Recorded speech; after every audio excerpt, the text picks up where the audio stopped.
That is because it could have massive implications on the balance of power in the Senate. The damage in Juniata County is bad, but the damage here in Perry County is also significant.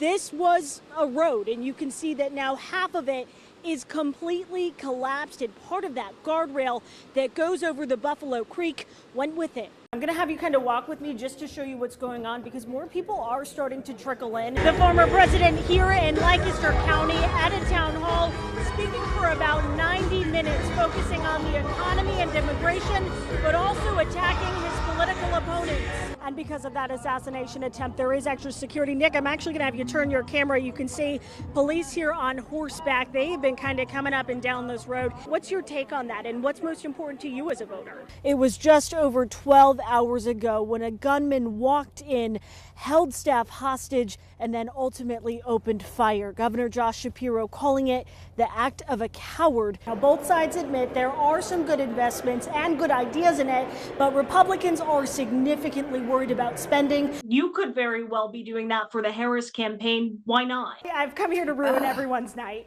I mean, why go to Spirit Halloween and spend hundreds of dollars on a blow-up spider when you can have this lovely thing in your backyard? It is not difficult to see why residents are being asked to leave their homes after this fire tore through this apartment building. Sarah Willson is a perfect person to do this, and she joins us now. Sarah. Alicia, Valerie, so many topics were discussed.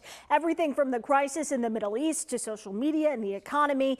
It was clear that both candidates had very different visions for the Commonwealth, and they went after each other to make that known. In just a matter of weeks, Governor Josh Shapiro will give his annual budget address here at the state capitol. He says this is one of the worst, if not the worst storm, James, that he has seen in all of his time here. Experts I spoke with agree that this is a defining moment for both candidates. Sarah Willson is here to tell us about it. Sarah. Valerie, the Department of Government Efficiency has laid off thousands of federal workers. This state program has the same name and the same idea, but Mastriano says it's different. Less than 24 hours ago, 32-year-old Justin Moan was arrested here after scaling this military fence behind me. Valerie, good evening. Yet another high-profile race and debate happening in our studio. He was only about 500 feet away from the former president, where he was speaking outside. A chaotic and terrifying scene in western Pennsylvania tonight. Former President Donald Trump swarmed by Secret Service agents and rushed off the stage during a campaign rally in Butler County. The Secret Service says this was a possible assassination attempt. The former president saying a bullet grazed his ear. Good evening, I'm Sarah Willson. We thank you for joining us. We do not know exactly what happened or the condition of the president, but if you take a live look at your screen, you can see hundreds of people now leaving that convention.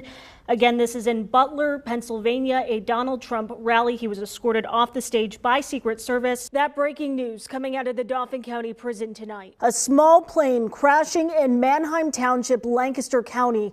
Smoke seen from miles away when this happened just after 3 this afternoon. Our team is on the ground in Lancaster County. President Trump is threatening steep tariffs on Canadian lumber and dairy products, which could begin as early as next week. Police are investigating after a 13-year-old girl was shot to death in Harrisburg. Now officially the Democratic nominee for president, Vice President Kamala Harris is set to choose her running mate in the coming days, and it could be a familiar face. President Biden says a ceasefire and hostage agreement between Israel and Hamas is closer than ever. We now know tonight that 3 teenagers were taken into custody, all because of firearms. It's potentially good news for bars and restaurants. Governor Shapiro recently signed a bill that could expand happy hour. Yeah, it's that's fall. good too. Get your pumpkin spice. That's right. We'll join you for it at 11.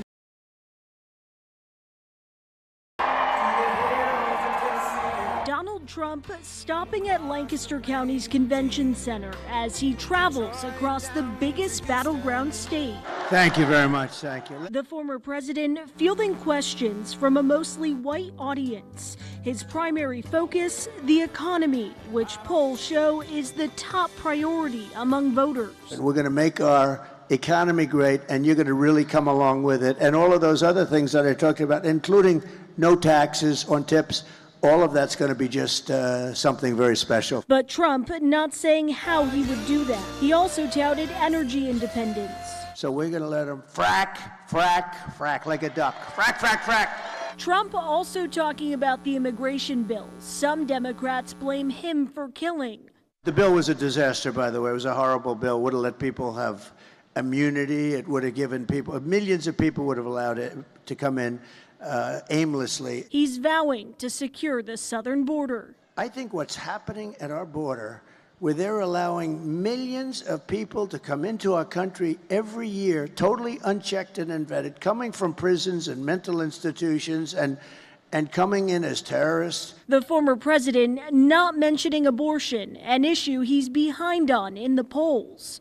Instead, he went after his political opponents, calling Vice President Harris a threat to democracy, also mentioning President Biden abandoning his re-election bid. They took the presidency away. This is the first time in the history of our country, it was taken away like you take candy from a baby. At one point, wishing Vice President Harris a happy birthday that was met by boos. And by the way, it's her 60th birthday, so I want to wish her a happy 60th birthday.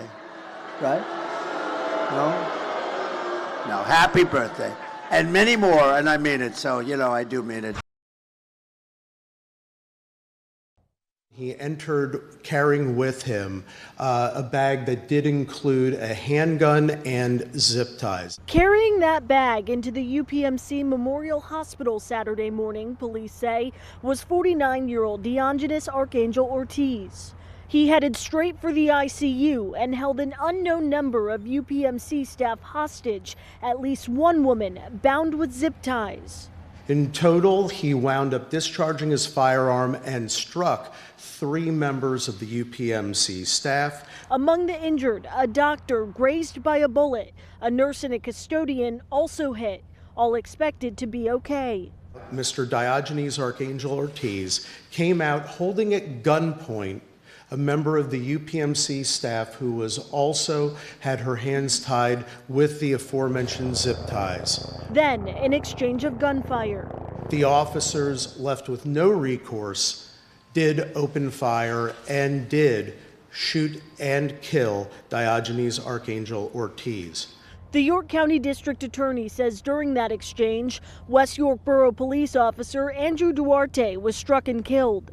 Officer Duarte was the best of us. He was someone who put on the uniform of service and went out to try and keep his neighbors safe. Job well done, life well served. 2 other officers, one from Northern York County and another from the Springettsbury Township Police Department, also shot and in stable condition. The DA says it's, quote, absolutely clear officers were justified in using deadly force. Quite frankly, they needed to use deadly force because by doing so, they potentially saved even more lives, even as they lost one of their own. Governor Shapiro crediting hospital staff too. I know that because they answered the call and ran toward danger, lives were saved. We saw the very best and the very worst of humanity. The motive still unclear, but the DA says Archangel Ortiz was previously at the ICU with someone else. They didn't say who, but believe the shooting was targeted.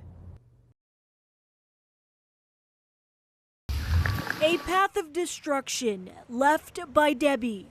Heavy rain and high winds knocking down trees, flooding roads, and destroying homes. It almost looks like a nuclear bomb hit. Bellevue Park in Harrisburg bearing the brunt of it. Where we're standing here, you go 3 blocks in either direction, and it is clear, and everything in between is a path of devastation and destruction. Neighbors saw it firsthand.